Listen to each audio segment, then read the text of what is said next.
Tonight on the pod, D3 football. We talked some D3 top 10 rankings earlier on. It was a mixed bag of reactions. Now, the big preseason ranking that comes out, the full, comprehensive top 25 rankings from D3football.com. It's not just me talking about the rankings tonight. Jimmy as well on the pod. Jimmy, welcome back, my friend. Excited to talk about this. Looking like you're ready to go, brother. Always ready to go, Kobe. Always. I love that, my friend. I love that. But also a somewhat fresh face on the pod. Just dropped his version of the pod today. Got to join him on the left hash call. The man himself with one of the coolest backdrops in all of podcasting. Look at the helmet array and jersey setup behind him. That is meticulous, my friend. Seth Howard, welcome, sir. Thank you so much. Pumped to be on. This has been a huge fan of your show for a long time. It's an honor to be here and talk a little ball with you guys. Thank you very much, dude. I'm excited. I'm excited and humbled to have both you guys on here. I think this is going to be fun. It's not exactly Skip and Shannon. We don't need to necessarily go down that route, but this is going to be a fun deal. Have a little bit of debate going on. Obviously, a lot of WIAC flair in our guests or our co-hosts today, which I'm excited about. But first things first, you take a look at these D3 preseason rankings, and there are some things that are apparent and jump out right away.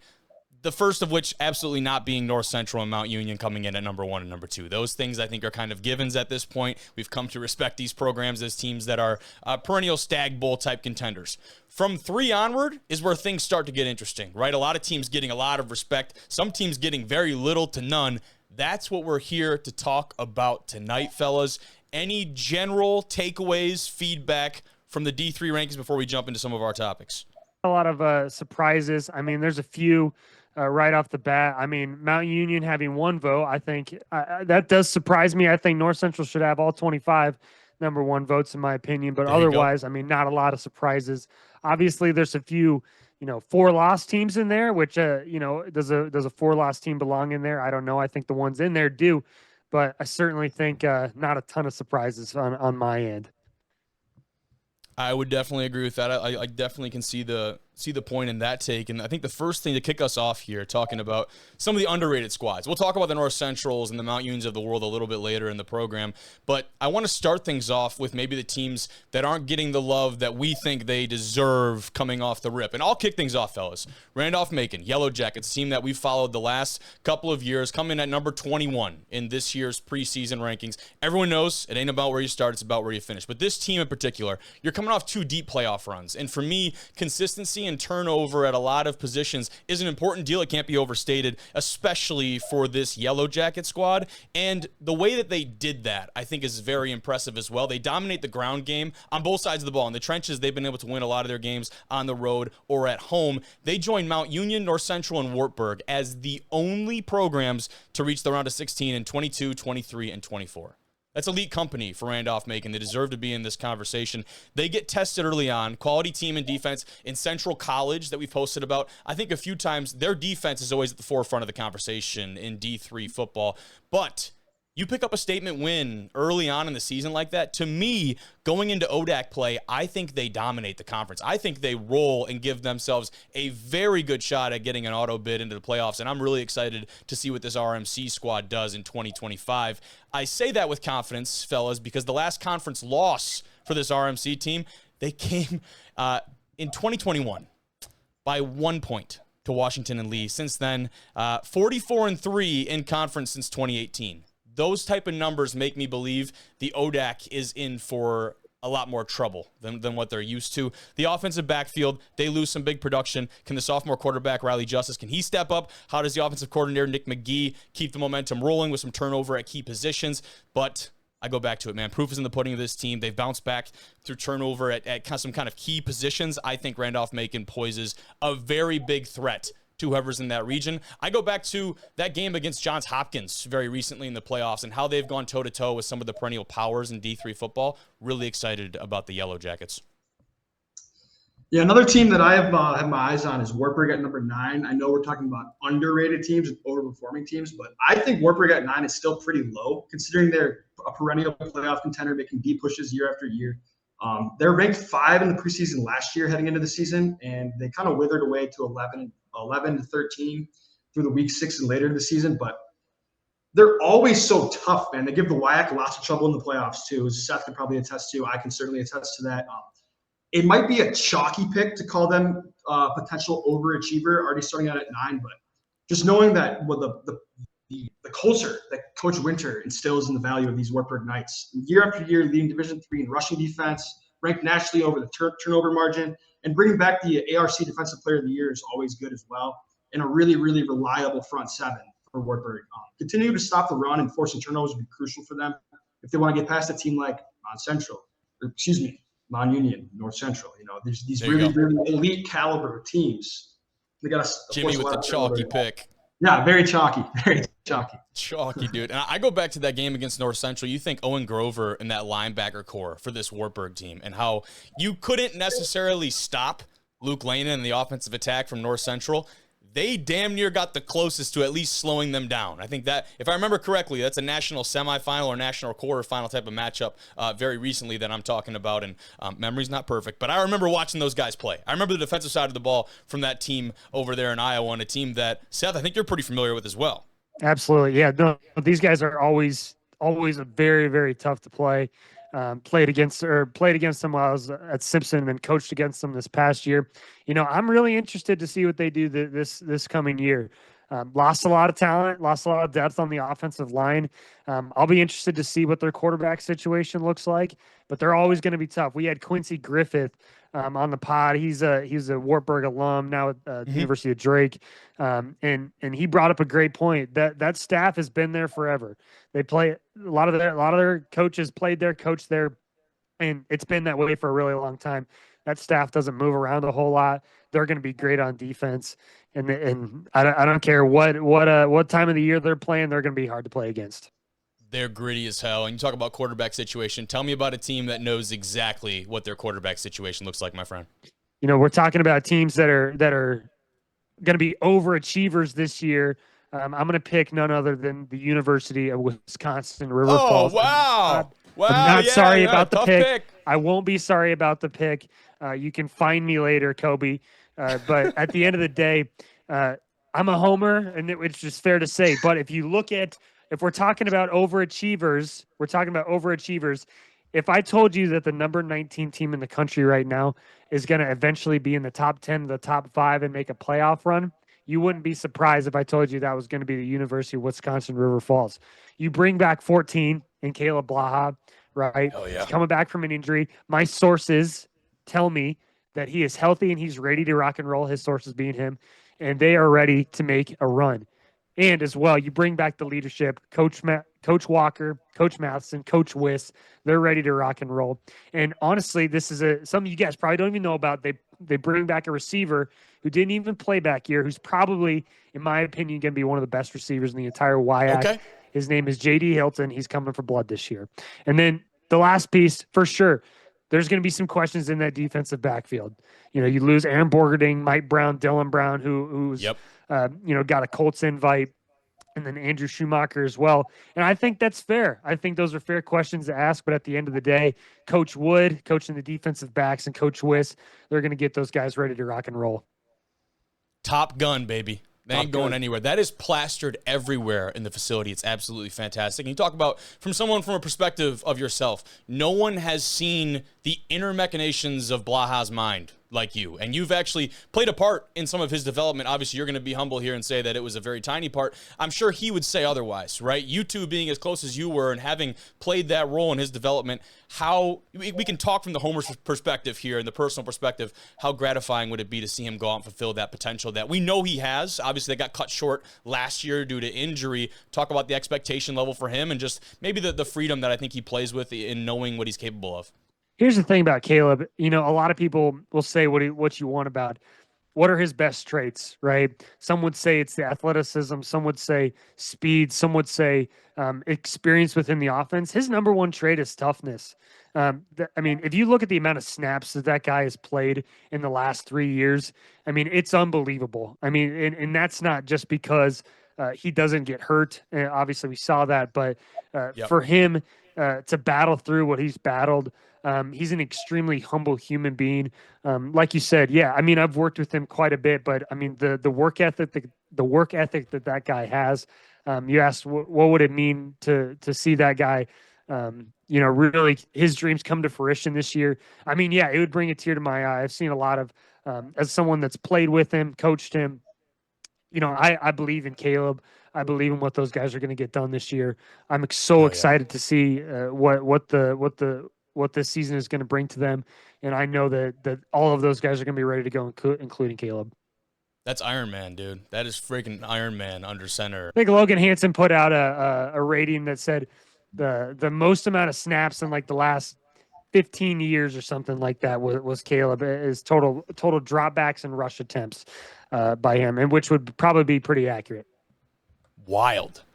That is wild. And, we'll stay right in that kind of wheelhouse of conversation. You look at these rankings, something that jumps out right away, 4 WIAC squads in the top 25. This is something that we've come to expect over the years, the WIAC being the premier conference in D3 football week in and week out. And some people have, had that come under question. I think it still stands. I'm sure I already know what you guys think of that, so I'm not even going to pose the question to you two. But to me, what's more interesting about this is there's no clear leader in terms of the voting. I think the voters were a little conflicted with a conference that very oftentimes cannibalizes itself over the course of the regular season. You have just slugfest week in and week out, where last year we saw it come down to Platteville and Stout, battling things out in terms of who is sharing the title, or can Platteville win it outright. We know how that, Jimmy, we know how that unfortunately finished for the boys down there. But talk to me, Jimmy, start with you. Thoughts on the WIAC this year? No clear power, or does someone stand head and shoulders above the rest inside of the conference? I think it's anyone's conference, truly. I think there's a ton of really great teams. I mean, we can sit here and talk about every single team. I mean, they're all great, except for like 2 of them. But the WIAC is a powerhouse, black and blue, physical conference that Seth likes to say cannibalizes itself. And I think that is no truer statement could be made. Winning the WIAC can mean finishing first, but it's also a win to get into the playoffs with all the bullets in the gun. Like, it's so rare. You see it last year with River Falls. Like, you lose Caleb Blaha, and you getting in the playoffs out of this conference with minimal injuries is an impressive feat in its own right. I mean, you have week after week, you get injuries with your stud lineman, your stud DN. It's like, you got to keep those guys healthy if you want to have a long-term successful run in the playoffs. And I think the fact that the WIAC is so physical and you get all these guys getting beat up all at regular season, I think it's kind of like a wear and tear thing. As you go on deeper into the playoffs, you can say, "Oh, that's just why I can buy it." How about you come watch the game? How about you come watch Whitewater Lacrosse? How about you come watch River and Oshkosh? You know what I mean? Like, come watch how physical these games are. I had a front row seat to every game this year. I saw it all. The last 2 seasons, I saw it all. Yep. 100%. And we know about the teams that are ranked in there, and there's a few more that are receiving votes on the outside looking in. Seth, tell me what you know about those squads and how impressive it is that they've landed 4, and the realistic possibility that there very much could have been 5 or even 6 teams in this ranking. Right. Jimmy said it best. I mean, they definitely do cannibalize themselves throughout the entire year, and every week is a war in that league, and it's true. We're 14 votes away from having UW Oshkosh in here. It wouldn't surprise me if after a few weeks they'll land themselves in there. They also very well could have 3 or 4 losses, going into conference play.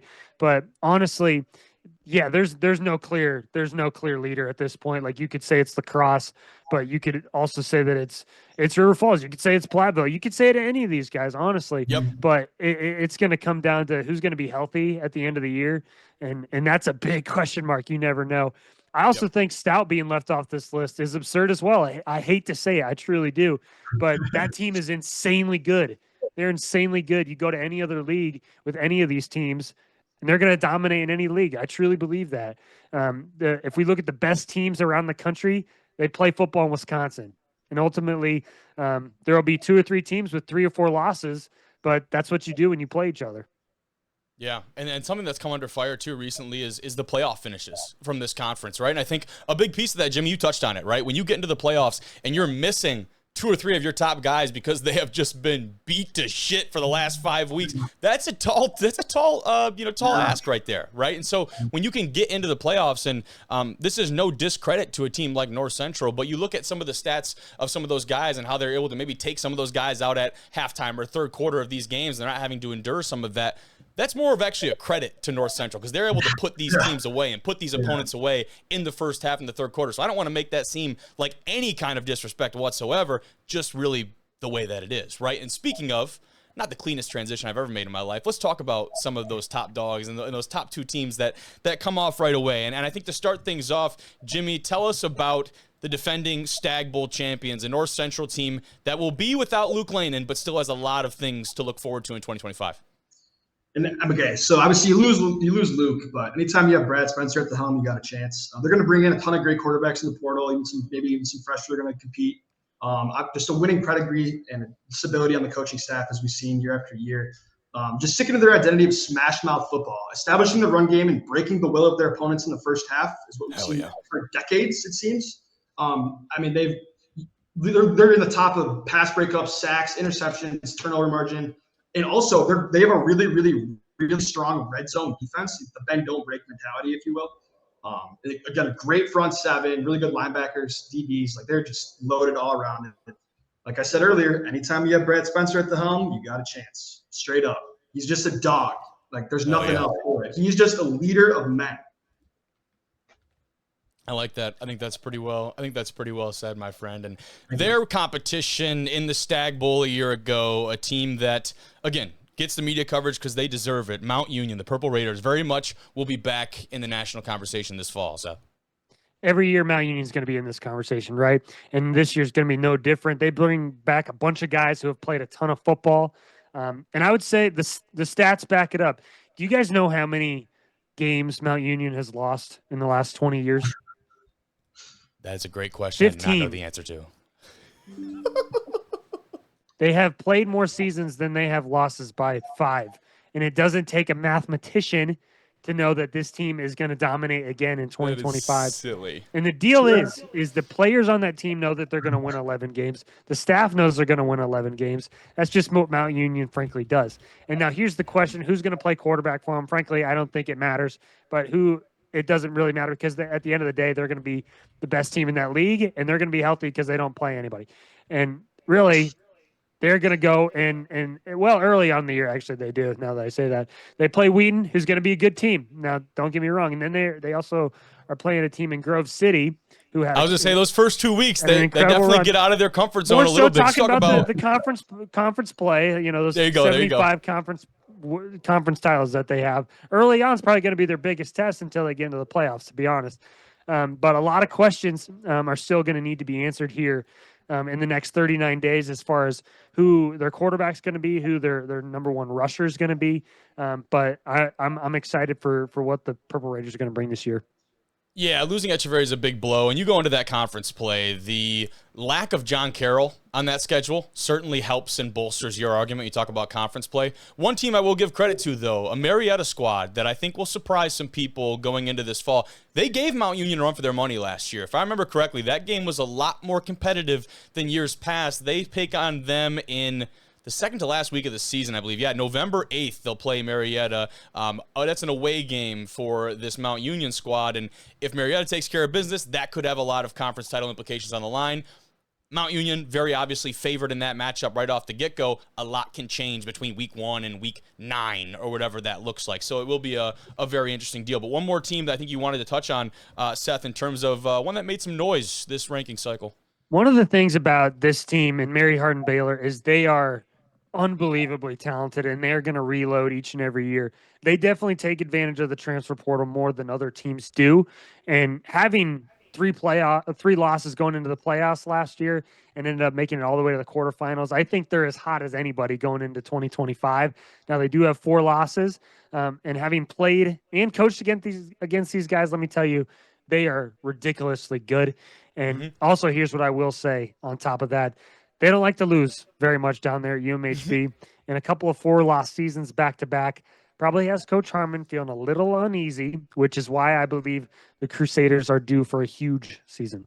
Keep this thing going. Let's talk about some teams left off the list, right? We're talking a lot about the rankings, of course, top 25. Who do we need to be talking about that didn't crack the top 25? A lot of these squads we'll talk about, I'm sure, we're receiving votes in that, but nonetheless, all those guys are taking it as a chip on their shoulder, that coaching staff, that locker room. I'm going to kick things off here. Washington and Jefferson. This is a team, for me, the presidents that need to be talked about. They finished as the second team left out. People are obviously aware of this squad, but again, whether you are ranked second or 202nd, every guy in that locker room has a chip on their shoulder. Hell, I'm sure the guys at North Central still have a chip on their shoulder from things that stupid media pundits like us are saying on a day in and day out basis. But this Washington and Jefferson team, they've been written off. They lose their stud quarterback from a year ago, a defensive playmaker that went on to earn almost every accolade at the D3 level as possible. They went 9-2 last year, 9-1 inside of the conference. This is a team that brings back more than I think people give them credit for. You take Carnegie Mellon off the schedule, that really sets up this matchup for Grove City in September. And again, you talk about the conference play in the PAC. It's no pushover. But when you take away a team like Carnegie Mellon, all of a sudden things start to shake up a little bit differently. And Jimmy, if you remember, we posted that clip, or I guess actually Grove City posted the clip of us talking about, some of the top D3 matchups. I may or may not have said, Seth, that it was Grove City's conference to lose inside of the clip, to which Washington and Jefferson may have fired back the best clapback on Twitter in a long time. They actually ratioed the tweet, which is so freaking incredible. So kudos to whoever runs the socials over there at W&J. I did not forget about that. Absolutely respect the hell out of you guys and your operation over there on the field and off. But with that being said, schedule's not a breeze. After, a great test to start the year at home, they have Utica to open things up. I expect this team to really find a new identity. And I say that not because there's a new voice or a new coaching staff in the building here, fellas. Coach Sirianni and company, in 2025, at least for Coach Sirianni, it's his 23rd season at the helm of this President squad. He has done a lot of really good things in charge of this program. He's been through turnover, but he's got some big-time talent coming back. Not one, 2 1,000-yard receivers. They were one of only 2 teams in all of NCAA football last year to have a duo with those kind of stats coming back. Jacob Mikosko and, of course, John Peduzzi, the 2 receivers coming back for this squad. It's going to help a new face under center, whether that's Kellen Stahl, a guy who got some snaps last year, someone else under center. I'm not sure. What I do know is that Washington and Jefferson, you are a team to watch in 2025. Ratio me anytime. I'm absolutely here for it. No, I might take the wheel here and shocker to everyone. I'm going with the UW style Blue Devils. I mean, come on now. I mean, again. So much WIAC talk for one episode, boys. I know. We take a lot of heat for talking about the WIAC, but you got to talk about the best teams, right? So lots to prove for the Blue Devils. Obviously, making the Isthmus Bowl last season, the first postseason run in a while. If you want to call it that, a bowl game. It's extra football. That's all we're looking for in the nominee. Sure. Here. It's bulletin board material. All year last year, we were solid. We were battling. Didn't really crack into the rankings. We are returning a dominant trio of linebackers led by Blaine Brick Seidel, who some say is the scariest man in the WIAC. This kid is an absolute physical presence. His name, we call him Brick. This kid's name is Brick, if that tells you anything. He was leading the WIAC in tackles prior to his injury last season. The kid flies around sideline to sideline. And there's no reason. There is no reason why the Blue Devils cannot take down Wartburg in week 2. Expect a bloodbath of physicality in that matchup all across the board. Get Adam Moen some carries, force some turnovers on defense, and, hey, all we got to do is stay consistent and bring the juice, just like Stutzy always says, baby. That's it. I like that. And when it comes to Moen, we talked about him a lot last week, or was it even 2 weeks ago now? But talking about him, we know what he's able to do under center, especially when given time, right? Looking down the field, you know what he's able to do with his arm. What about with his legs? What screams his athleticism to you? What's one of the main arguments you have that makes him a dual threat type of quarterback inside of this conference? So I think he's a really patient runner. And, you see all these memes of, Le'Veon Bell, sitting in the hole and, finding it. That's how Adam Moen runs. And also, not to mention, crazy comp, but I'm here for it. He's a very, very physical runner. He's extremely patient with the ball. He has great field vision. He can make guys miss. He can put a shoulder down. I'm telling you, man, this kid, there's no ceiling for him. I said it a couple weeks ago. I'll say it now. There is no ceiling for Adam Moen. I like that, and I concur. After looking at the, seeing him play a couple times last year, and then looking at the stats, obviously what he's been able to put up. So I think it's the film. I mean, the stats tell the story, but I think the film, it's the eye test for me. Amen. It's what I see. That's it. I like that. Seth, why don't you save us from more WIAC talk? Well, I'll do exactly that. Give me UW Oshkosh as my team, the first team left out of the top 25. Dare I say more? They have a monster schedule coming up for them here in 2025. They have one of the, if not the hardest schedule in the entire country, opening up out there in Linfield, out there in Oregon, and then at North Central before finishing up with Roosevelt before they play River Falls in first round of conference or first game of conference play. Don't be surprised if they have 3 losses going into conference play. I wouldn't be surprised. But at the end of the day, they bring back their top rusher in Justice Loveland, and they also bring back Cole Warren, a quarterback who played some significant snaps early in the season before transitioning to a new guy. But however, this team, I really like what Peter Jennings does over there at UW Oshkosh. And I think it won't be surprised to anybody if they end up here in the top 10, for sure in the top 25 by the end of the year. I believe that. Another big piece, too, I mean, keeping Trey Tetzlaff around, obviously you lose the production on the outside. He's the running backs coach now for the guys down there. Someone obviously being in very similar shoes, going from a playing career directly into a coaching career. Talk about that transition, what kind of impact someone like him can have on this roster. Especially for a guy like that who has the production as a player, a lot of guys are going to look to him to have that leadership. And, you know, as a guy that's definitely done that, I think he's going to have an outstanding career as a football coach, just having the skill set as a leader. But it can be hard, you know, as a young coach. You know, you've played with a lot of those guys that are in that locker room, and sometimes that can be hard. I don't see that being a challenge for him, mainly because he was a phenomenal player. Sometimes if you were just that guy that was hanging around just like me, you know, sometimes you become boys with those guys. But for him, as a guy that had that production, I think it'll be a seamless transition for him. Love that, dude. Fellas, this has been I won't even lie, it's been one of my favorite segments that we've had on the show in a long time. So this is a dynamic we definitely need to keep moving forward. Thank you both very much. Super fun. I can't wait until we get into, man, some in-season stuff. Imagine when we have actual football to talk about, and we don't just look at graphics and read stat lines. That's what we need, damn it. We're coming. Need some football, man. Yeah, it's like scary fast, actually. So football, you can take your time. We'll be ready for you whenever you come around. In the meantime, we'll continue to talk about rankings and hypotheticals. Fellas, thank you both very much. Had a blast with both you guys, man.